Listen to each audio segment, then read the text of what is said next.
gosto de passar por experiências em que eu sei que posso vir a morrer daquilo, ok? E eu percebi também que tinha sido fácil viajar na Europa. Ou seja, eu chamo-lhe quase o filme de domingo, aquele filme que te sentas, vês, não tens que pensar e acabou, não é? É sempre por aqui, os gajos diziam. E eu achava piada esta coisa disso. Porquê é que nós não vamos fazer viagens de bicicleta também sem mapas, não é? Pá, e aquilo começa a subir, tipo, e eu sou um gajo que facilmente se emociona. Facilmente. Este projeto independente conta com o apoio de pessoas como tu.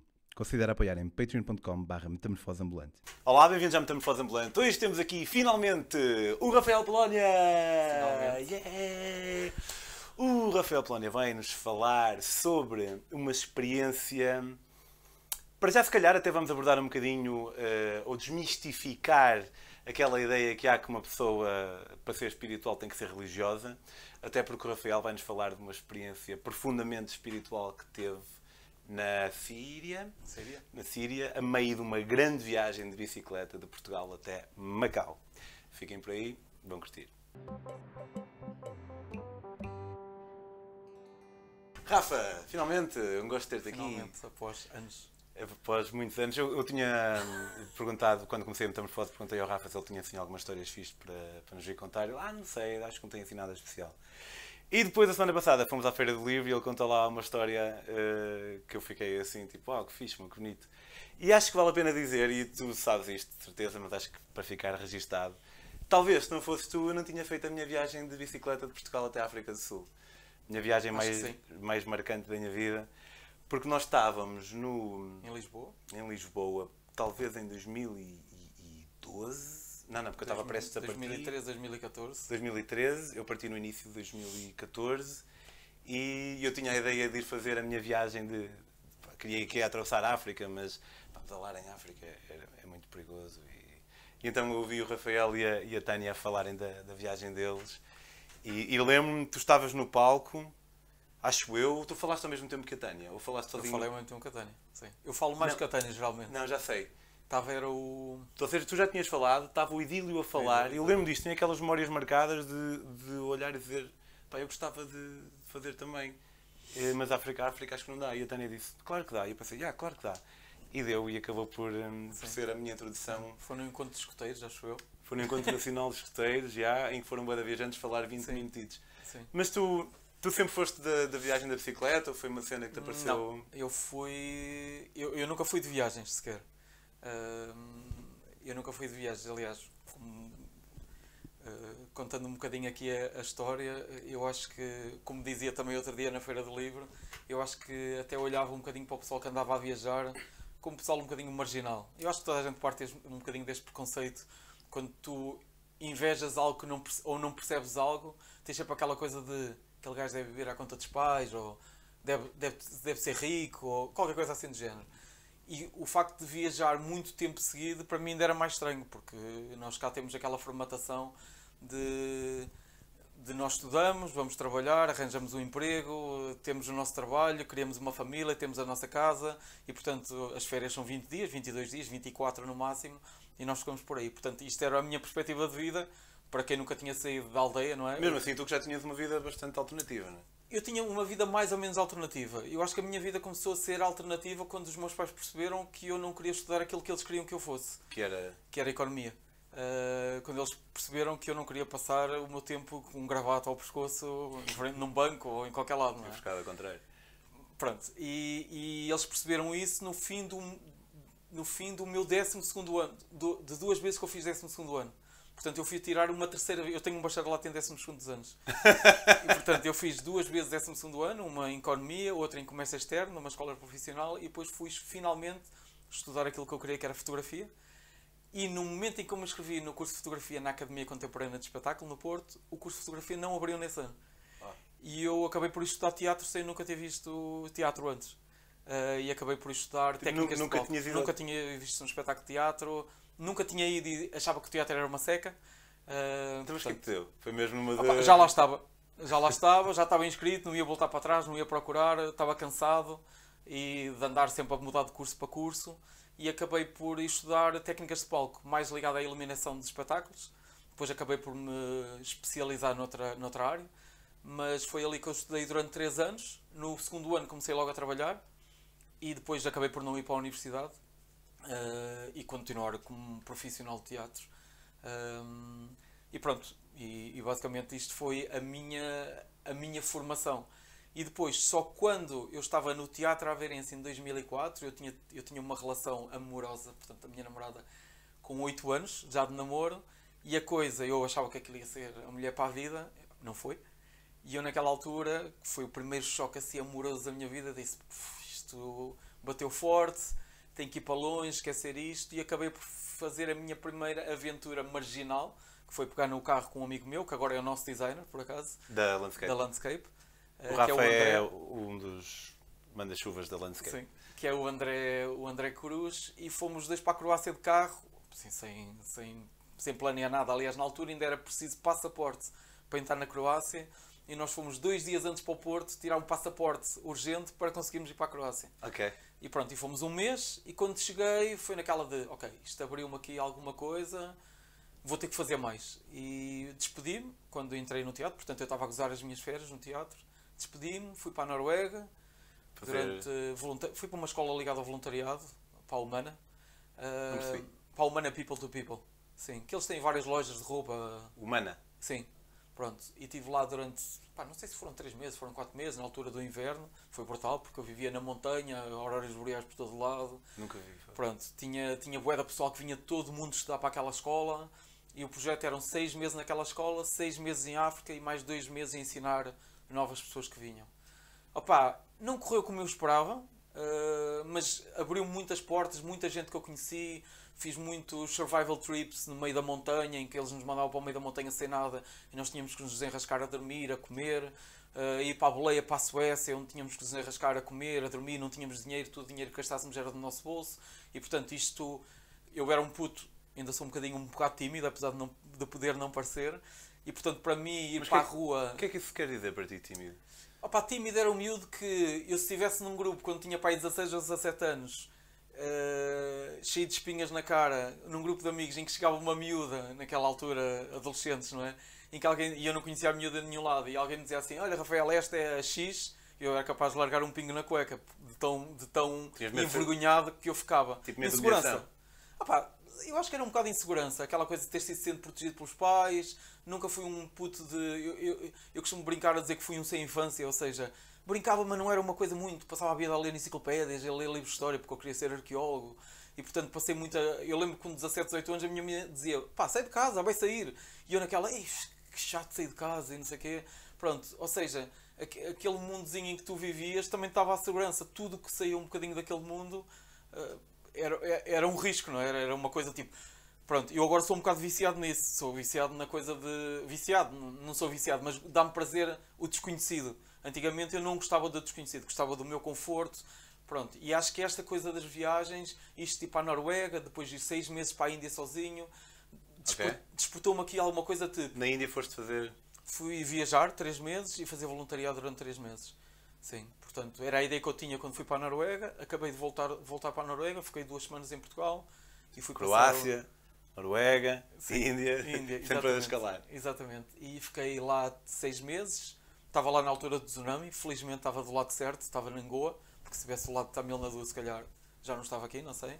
Acabei por ir fazer uma semana de voluntariado também para aí. Pronto, andei a experimentar várias coisas e depois, quando eu fui para a Índia realmente, fui naquela de tudo que me propuserem agora ou tudo que me apetecer fazer eu vou. Não vou dizer não, vou dizer sims.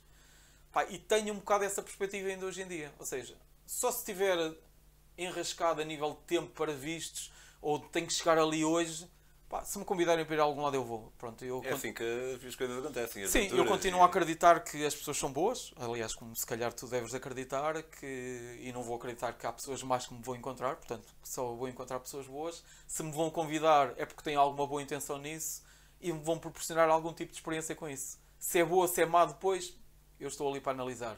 Mas se eu não for, nunca saberei se é, não é? E se for mau, eu digo muitas vezes, se não me matarem, ou se não me cortarem um braço, ou assim algo irreversível, será uma experiência... Claro. Pá, olha, que se calhar vai ser desagradável na altura, mas depois, posteriormente, será até engraçado contar. Sim, isso. Pá, eu do teatro trouxe uma coisa que era... Havia um professor que dizia assim, é preciso ir ver todos os espetáculos, os bons e os maus. porque os maus tu também aprendes. E é exatamente isto. É preciso tu teres mais experiências.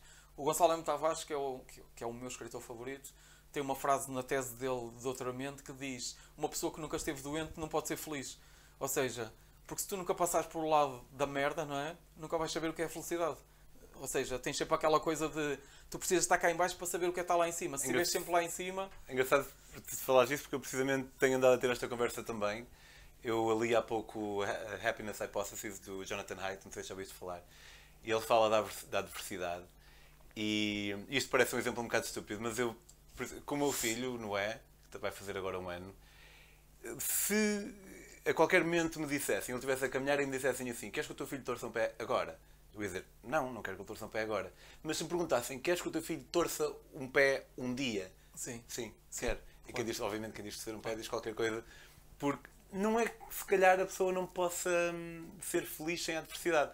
Mas como é impossível não haver adversidade na vida, Sim. então pequenos bocados de adversidade aqui e ali podem prepará-los para depois aquelas grandes adversidades, imagino. Sim, eu tenho essa discussão porque temos um filho quase da mesma idade, não é? Yeah. E eu ainda há uma semana passada escrevi um artigo em que falo sobre chorar. E eu digo muitas vezes: pá, as crianças precisam de chorar, porque precisam de saber, se têm dor, choram. Não sei o que vou lá, não foi nada. Não foi. Ele precisa de sentir a dor, precisa de saber o que é a dor e precisa de saber quando é que deve parar porque a dor passou ou porque ele acha que não deve chorar mais. Ou seja, tu precisas passar por este processo e é errado muitas vezes quando tu cais, tu pessoa, e está alguém por trás: pronto, já passou. Não passou, acabei de cair, não é? Ou seja, tu precisas precisas também de interiorizar, senão não chegas a aprender o que é ter dor. Ou não chegas a entender: ok, não foi uma dor tão grande, ou se calhar não vou chorar com esta dor, vou chorar se calhar com outra dor. Ou seja, isto para mim é uma aprendizagem e que eu, claro que não vou deixar o meu filho cair só por, olha, agora vais-te magoar para aprender. Mas ao longo da vida queres que eles falem nos joelhos. Sim, faz parte, não é? Sim, faz parte. E faz parte ele aprender que se cair abaixo do sofá, ele vai aprender alguma coisa. Ele é um animal neste momento, não é? É um animal, é tipo, por muito que lhe digas não faças isso, não faças isso. Ele faz porque é instintivo fazer. Ou seja, pronto, e isto é uma aprendizagem que nós, ao longo do tempo, enquanto pessoas, também vamos aprendendo, não é?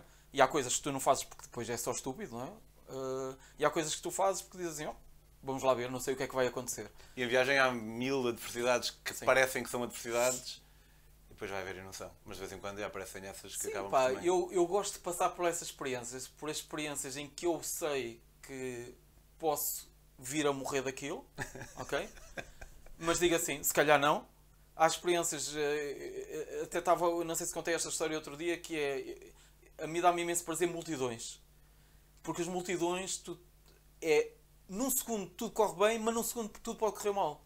E depende para que lado é que a multidão esteja virada. Estás numa manifestação religiosa, tu vais lá para o meio, como eu já fui com um grupo no Irão, por exemplo. Eu não percebo nada que eles me estão a dizer. Eles podem olhar para nós tipo super orgulhosos, como aconteceu de nós estarmos lá no meio, porque não tivemos medo de entrar. Mas pode acontecer ter um azar de entrar lá no meio e algum chalado olhar para ti e dizer: ele é judeu, e tu morres naquele momento. Mas aquela coisa de tu entrares e não saberes como é que aquilo vai, dá-me pica. Pronto, é uma coisa que me dá pica. É estúpido, se calhar. Se calhar é só um exemplo. Acho que se calhar o típico iraniano não mataria um judeu. Sim, é só um mas exemplo aleatório. eu estou-te a dar um exemplo. Eu já passei pelo mesmo no Paquistão, em que gajos iam a partir neons na cabeça, não é? E tu nunca sabes o que é que aquilo vai dar. Gajos a partir neons na própria cabeça, assim no meio da rua, na manifestação religiosa. Acho aquilo estúpido, mas eu lá no meio não sei como é que aquilo vai dar. Se o gajo me vai partir um neon na cabeça, mas até ir também não sei. Não me partiu, não é? Ou seja, não estou aqui a falar do povo em si, estou a falar da experiência em si. Sim. Isto pode acontecer cá, não é? Claro. Portanto, como num estádio, como na celebração de um jogo de futebol em que alguém morre. Exatamente. Então foste para a Índia, estiveste lá, percebeste Meio ano. Que a partir daí ias dizer que tinha... A partir daí tinha que usar mais férias do que aquilo que me eram destinadas, sim, se eu tivesse um trabalho fixo. E depois vim, continuei a trabalhar em teatro. A ideia era trabalhar 2 anos, acabei por ficar 4 em Guimarães. Depois Guimarães foi candidato à Capital Europeia da Cultura, foi escolhida para ser, e eu despedi-me, porque era muito tempo que eu ia ficar lá, e foi aí que me veio à cabeça, a mim e à Tânia na altura, de fazer uma viagem, mas sem saber para onde é que íamos, o que é que íamos fazer, como é que íamos na viagem. Então tínhamos lido o Pedalar Devagar, do João Fonseca da Valéry, que já esteve aqui no Metamorfose. E foi daí que veio, por que não de bicicleta? E veio aquelas perguntas: não sabemos remendar pneus, nunca andámos mais de 10 ou 20 km, não sabemos... E eu tinha lido um gajo que é o Alasdair Humphreys, acho que é um gajo inglês que eu sigo, e o gajo tem uma frase muito engraçada que diz: para fazeres uma viagem de bicicleta basta duas coisas, saberes andar de bicicleta e montares uma tenda. E eu sabia fazer as duas. E portanto disse, vamos, não é? Depois ainda houve aquela história da Tânia... Mas preparaste? Não preparei. Zero. Aliás, fomos com uma bicicleta da Decathlon na altura, 300 euros, ainda tenho essa bicicleta, a outra já foi roubada. Mas não preparei, pá, não preparámos nada, olhámos para o mapa, aquilo, Portugal é retangular, achámos que era mais perto de sair na horizontal, assim por lado, esquecendo que havia não sei quantas cadeias montanhosas por meio. Demos cabo de nós um bocadinho, mas depois a partir do início mas o início é assim, um bocado. Sim. Eu também, quando fui, o meu pai dizia: tu nem sequer vais para o parque da cidade dar umas voltas. Estamos a fazer uma viagem de 15 meses, vai fazer assim muita diferença eu ir. Zero. É se calhar faço 40 em vez de 80 no primeiro dia ou 100. Eu acho que é isso que fazer uma viagem de bicicleta está no mesmo nível que fazeres uma mochila para ir viajar. Se tu fizeres uma mochila para ir viajar para 7 dias, não vais estar a lavar roupa e levas 7 t-shirts, se calhar. Mas se fores fazer 7 meses, não levas 40 t-shirts. Levas, se calhar, 5 t-shirts porque vais andar a lavar e vais andar a carregar aquilo às costas. E é exatamente isso. Se fizeres uma viagem de 2 dias, se calhar preparaste um bocadinho. Lá sei, agora uma viagem de 15 meses... Sim, se tiveres tempo, se queres ir a Fátima e tens 2 dias para lá chegar, é o que tu queres fazer. Se calhar se calhar faz sentido claro. Agora 15 meses, tu treinas durante o caminho, não é? Era o que a Tânia dizia. Tu treinas, ninguém treina para ir a Fátima a pé, porque anda em Fátima. E a cena é mesmo essa, tu treinas, os primeiros dias, tu sabes que um gajo fica todo roto, a partir da terceira semana o rabo fica todo roto, da quinta semana, sexta para a frente já está tudo bem, e é andar, não é? E depois entra naquele ritmo de chegas, se calhar vais para a festa, só dormes 4 horas, mas aguentas, não é? E nos primeiros dias tu só queres dormir quando chegas ao fim, pelo menos comigo acontecia isso. Chegas ali ao fim, tipo 80 km, já estás todo roto, só te apetece dormir e descansar e não sei o quê. Pronto. E portanto é uma coisa que tu treinas durante o caminho e vais aprendendo durante o caminho. E depois de começares a fazer aquilo, entra no ritmo e é sempre a andar, não é? Depois, então nessa aí decidiste ir até... Na primeira viagem fomos até Istambul, na Turquia. Fomos pelo norte, depois andámos ali às voltas, viemos para o sul, fazemos Portugal, Espanha e França sempre. Depois entramos na Bélgica, da Bélgica fomos para a Holanda, a Alemanha, Polónia, Hungria, começámos a descer, até que fomos até a Albânia. Subimos outra vez para Macedónia, da Macedónia entramos na Bulgária e entramos na Turquia, e depois na volta viemos pela Grécia, fomos à Itália, apanhámos o barco da Grécia para a Itália, da Itália fomos sempre a pedalar, sul de França, sul de Espanha, entramos por Beja e fomos até ao Var. Pronto, foram 9 meses de viagem que fizemos. E nessa aí percebeste que pedalar era para ti? Ou... Percebi que pedalar era mesmo fixe, porque o ritmo que tu levas é incrível, não é? Porque tu é que defines o teu próprio ritmo, não é o autocarro que só para ali, tu defines. Queres pedalar 10 km como nos aconteceu, pedalas 10 km, queres pedalar 100, pedalas 100, não queres pedalar durante 15 dias, não pedalas durante 15 dias. Portanto, não tens aquela obrigatoriedade de amanhã temos um autocarro ou neste dia temos o comboio. Não, vais ao teu ritmo. E depois eu percebi também que tinha sido fácil viajar na Europa. Ou seja, eu chamo-lhe quase o filme de domingo, aquele filme que te sentas, vês, não tens que pensar e acabou, não é? Porque é fácil, percebes? É asfalto em todo lado, uma ou outra terra batida, mas mais ou menos controlada. Se não falares uma língua, falas outra. Portanto, a coisa está mais ou menos controlada. E depois, apeteceu-nos fazer algo, passado 8 meses disso, que fosse realmente aquilo que nós dissemos, tipo, é mesmo a nossa viagem de bicicleta. É aquilo que nós lemos, de andar no meio da terra, de as pessoas não nos compreenderem. E foi engraçado fazer isso porque eu no meio, e já tinha tido essa experiência na Índia, eu uma vez na Índia, como vivi no Sikkim, tive lá a casa arrendada. No Sikkim, no norte ainda, nos Himalaias indianos, eu uma vez decidi atravessar o Sikkim de uma ponta à outra a pé. Pronto, tinha ali 2 ou 3 semanas. Eu não sei o que é o Sikkim, não sei o se Sikkim é um estado, tipo um estado, é o estado mais pequeno da Índia a seguir a Goa. Okay. Pronto, os Himalaias indianos, era um antigo reino. Quando a Índia se separou do Paquistão, a China fez ali um bocado de pressão, que ainda não está bem feito, que é ou ficas connosco ou ficas com a Índia. E o Sikkim escolheu ficar com a Índia, mas ainda hoje a China diz que o Sikkim é da Índia. Pronto. É um estado mesmo pequenino nos Himalaias indianos. Não, a China diz que o Sikkim decidiu ficar com a Índia. Mas que lhes pertence, mas não se está para chatear para já, não é? Até um dia achar que invade e depois tem uma briga com a Índia. Pronto, é um bocado por isto. E eles são independentes, ou são dependentes ainda tipo há 30 anos. E E eu fui e aquilo fica nos Himalaias. Aliás, eles até dizem os indianos e nós. E eles são indianos. Portanto, eu vivi ali, porque estive lá a fazer voluntariado numa escola. E um dia decidi ir atravessar o Sikkim de uma ponta à outra a pé, porque é um estado pequenino, não é? E pelo meio fazia uma cena que tinha piada. Porque os indianos, quando tu perguntas por onde é que é? E eles, é por ali. E tu tens sempre de perguntar, é mesmo por ali ou por ali? E eles, não, se calhar é por ali. Pronto. E eu tinha muita coisa de perguntar, olha, para Calcutá. E eu estava tipo a 2000 km de Calcutá. Para Calcutá. E os gajos ficavam a olhar para mim, carro. E eu, não, eu quero ir a pé. E os gajos, pronto, é sempre por aqui. E os gajos diziam. E eu achava piada esta coisa disso. Porquê é que nós não vamos fazer viagens de bicicleta também sem mapas, não é? E nós perguntamos e o pessoal diz, olha, é por ali, nós vamos. E as viagens de bicicleta também vieram um bocado nesse sentido de nós escolhermos as pessoas a quem perguntámos e tínhamos enganos de 30 km por dia, 40 km por dia. Havia sítios em que nós queríamos chegar a um sítio e chegávamos a outra cidade que não era aquele sítio. Porque eu queria sentir mesmo o que era a adversidade de viajar de bicicleta fora da Europa. Então o plano inicial era atravessar outra vez até Istambul, mas por outro caminho. Pá, felizmente começou a nevar. Portanto, estávamos em 2010, nevou para o Mundial, até em Portugal, em muitos sítios. E começámos a entrar em França e começámos a pedalar com 5 graus negativos, 6 graus negativos. Espera, desculpa, mas então a tua segunda viagem de bicicleta, o plano era ir até Istambul outra vez? Istambul novo e depois começar por aí adiante, entrar na Turquia, Irão e depois seguir, ok. Pá, e chegámos à França, menos 5, menos 4, atravessámos para a Suíça, foi aí que eu conheci o João Fonseca, portanto fiquei em casa dele em Zurique, até que entramos na Alemanha com menos 7, menos 8, pá, aquilo não tinha piada absolutamente nenhuma. E eu faço viagens para ter prazer com as viagens, não é? Porque quero ir de bicicleta, sim, porque eu sou maluco da bicicleta, não é? Pá, então decidimos comprar um voo de Munique para o Cairo, que foi uma cena que nós nunca tínhamos pensado ir. Pá, voámos, aumentámos a temperatura a 28 graus e quando aterrámos no Cairo, eu tenho esta imagem de nos virarmos um pouco e dizemos assim, ok, agora é que a viagem vai começar. Yeah. Porque mudámos radicalmente tudo. E tenho um vídeo no meio da rua em que estamos parados para aí há 10 minutos em que só queremos atravessar para a esquerda e são tantos carros a passar que nós não conseguimos. E estamos já há 10 minutos a fazer um vídeo a dizer assim, pronto, estamos aqui no meio da rua e não conseguimos passar para aquele lado. Porque os carros não param. Ou seja, isto começou-me a dar pica. Pá, e a partir daí foi brutal, não é? Porque atravessei o Egito, fiz parte do Egito. Tipo, Alemanha Cairo. Fiz parte do Egito, depois atravessei o Médio Oriente, que não estava previsto, não é? Pronto, foi aí que atravessei a Síria. Entretanto, chega do Egito, deves ter ido para a Jordânia. Para a Jordânia. Israel não podia entrar de bicicleta, senão depois não podia entrar na Síria, nem no Paquistão, nem no Irão, com visto. E a minha ideia, quando entrei na Síria, porque eu já tinha ouvido falar, era ficar em alguns mosteiros cristãos na Síria. Há muitos cristãos, 30% da Síria é cristã.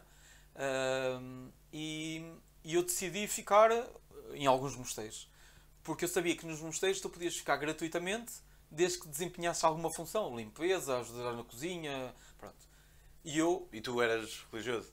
Eu sou zero religioso. Não era preciso. No respeito à religião, aliás, eu acho que até respeito mais as pessoas dizerem que têm fé a partir do momento em que entrei na Síria e comecei a ir a missas, a ir a mesquitas, porque até aí estava um bocadinho assim à parte. E até era um bocadinho preconceituoso quando as pessoas me diziam eu tenho fé. Eu, ter fé. Não compreendia, como se calhar ainda não compreendo, mas respeito. Pronto, é uma dualidade aqui de pensamento. Dá para respeitar, imagina. Não quero comparar ser religioso a ter um problema mental, mas se uma pessoa tiver um problema mental, uma pessoa também respeita. Não quero dizer que acho que aquilo em que ela acredita, mas de todo não estou a comparar. Eu não curto nada da religião, mas não estou a comparar. Mas eu estou-te a dizer naquela do gozo, percebes? E desde aí, quando as pessoas me dizem eu tenho fé naquilo que eu... Ok. É a tua cena, é a tua cena. E antigamente era tipo, ria-me assim por trás, ter fé. Percebes? Pronto. Um bocado parvo, mas... Um bocado não, parvo. Mas pronto, e foi aí. E eu fiquei num mosteiro que se chamava o Mosteiro de Marmuça, num sítio inacreditável, em que a previsão era ficar 2 dias, mais ou menos, e eu acabei por ficar uma semana. Foi o primeiro? Foi o primeiro mosteiro onde eu fiquei. Fiquei uma semana.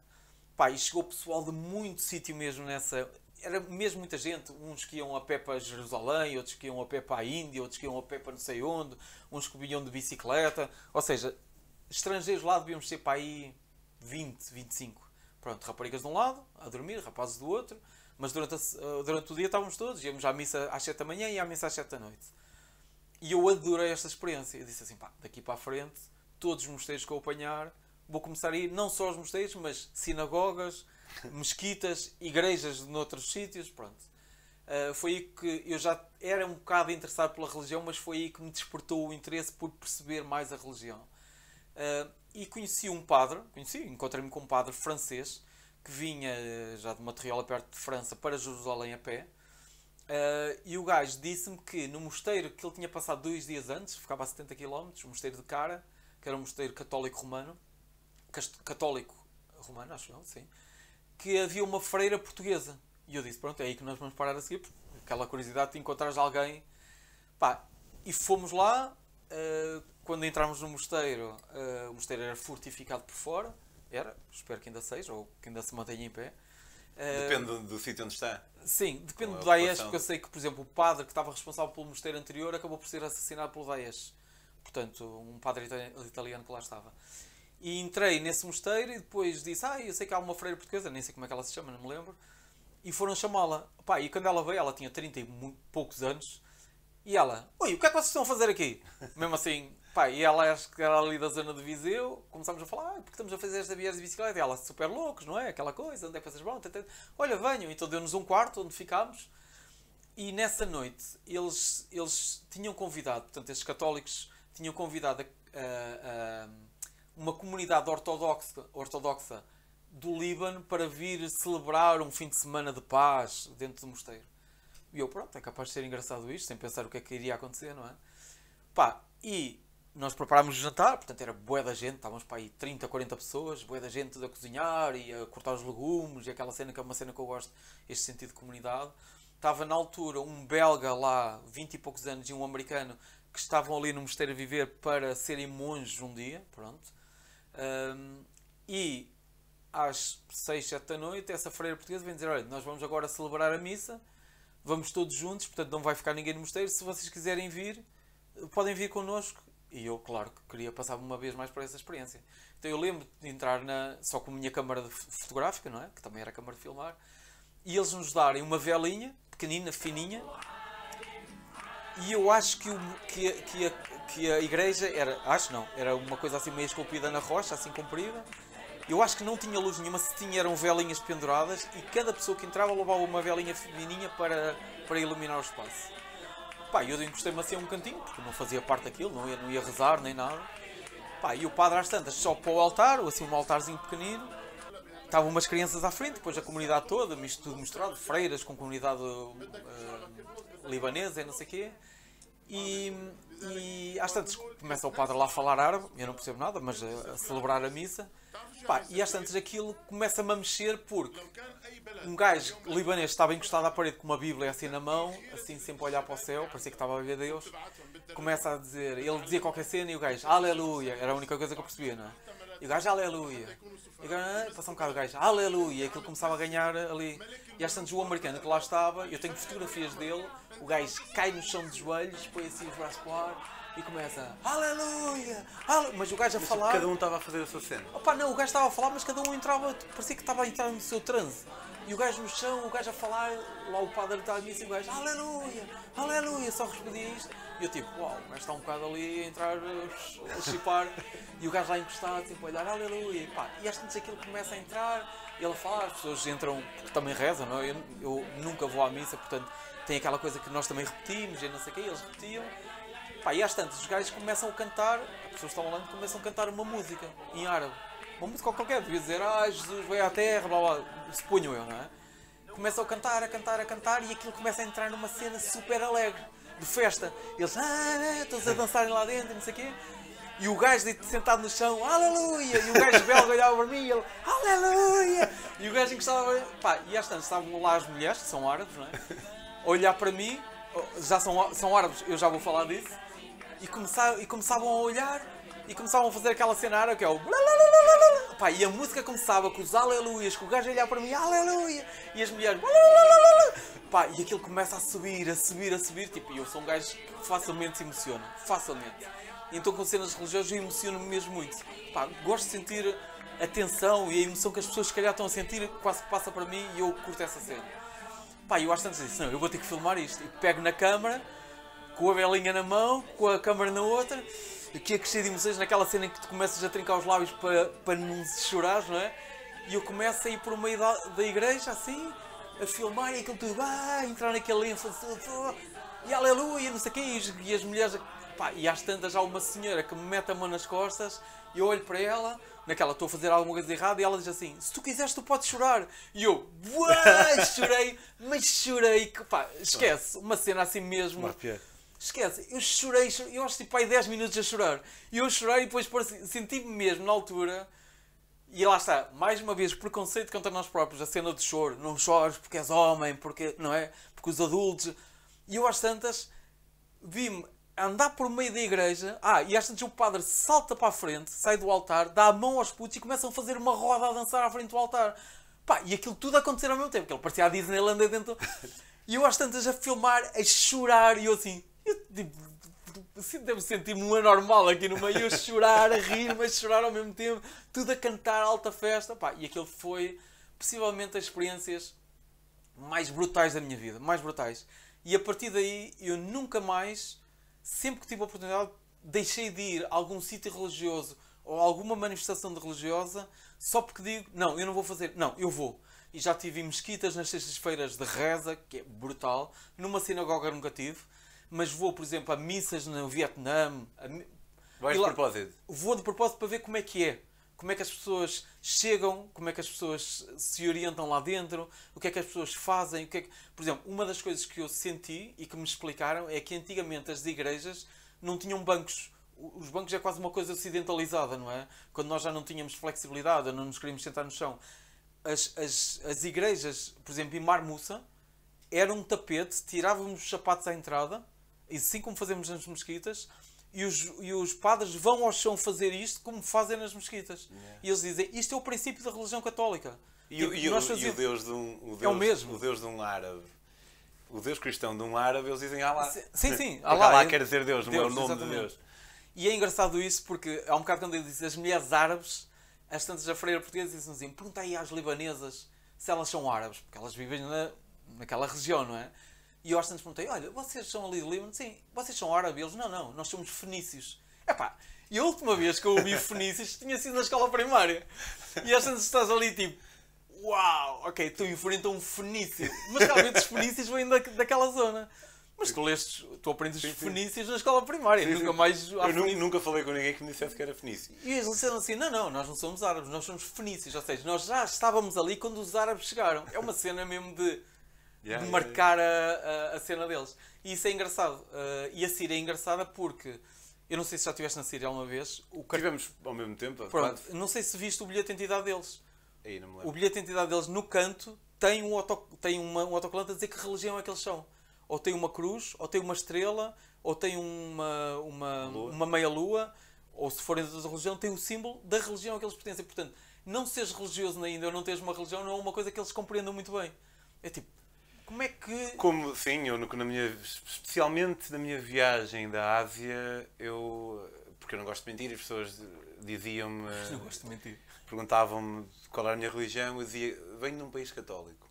Sim. E é verdade. E geralmente servia, mas precisamente porque eu sentia que dizer que era ateu, acho que o pessoal não ia tipo, e se calhar até podiam levar a mal, ao passo que se achassem que eu era católico não iam levar a mal porque iam perceber que eu vinha de um sítio diferente dele. Eu digo sempre, eu não sou religioso, a minha formação é católica, porque realmente a minha formação é católica, os meus pais são católicos, tipo, e a formação, apesar de tu quereres fugir, se os teus pais forem católicos, eles não te vão dizer, é Deus e não sei quantos, mas é numa base da sociedade católica, vá lá. Eu andei na catequese, fiz a primeira comunhão e não sei o quê, portanto, se depois... Mas eu agora digo logo, tipo, eu lembro na Costa... Não, agora digo, mas eu digo, não sou, mas venho de um país de formação ou a minha formação é católica. Sim, dizes a verdade, depois acrescentas um bocado de informação. Sabe, eu na Costa Rica tive ali uma epifania, que foi...